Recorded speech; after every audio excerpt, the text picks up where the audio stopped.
1994च्या GRचा दाखला देत शरद पवारांनी मराठा समाजाचं वाटोळं केलं असा आरोप जरांगे यांनी लावला। मराठा आरक्षणाच्या मुद्द्यावरून शरद पवारांवर कुणीतरी असे आरोप करण्याची ही काही पहिलीच वेळ नाहीये। या आधी देखील त्यांच्यावर असे अनेकदा आरोप झालेत। म्हणूनच आजवर शरद पवारांनी मराठा आरक्षणाच्या बाबतीत नेमकी काय भूमिका बजावली ते आपण सविस्तर पाहूया।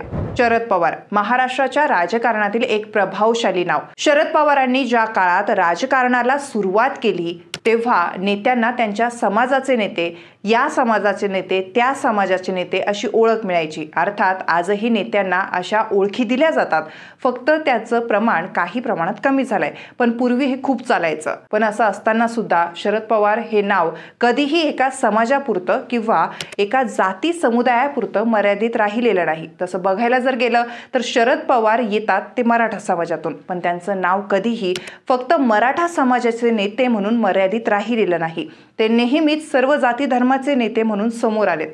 त्यांचं नेतृत्व नेहमीच सर्व समावेशक राहिलंय। मराठा विद्यापीठ नामांतरवाद असो, महिला आरक्षण असो किंवा अन्य कोणताही विषय असो, पवारांनी सातत्याने सर्व जातींना सोबत घेऊन नेतृत्व प्रस्थापित करण्याचा प्रयत्न केलाय। पण या सगळ्यातच हळूहळू मराठा समाजात त्यांच्याविषयी रोष वाढत गेला आणि शरद पवारांना त्यांच्याच समाजाचा रोष पत्करावा लागला।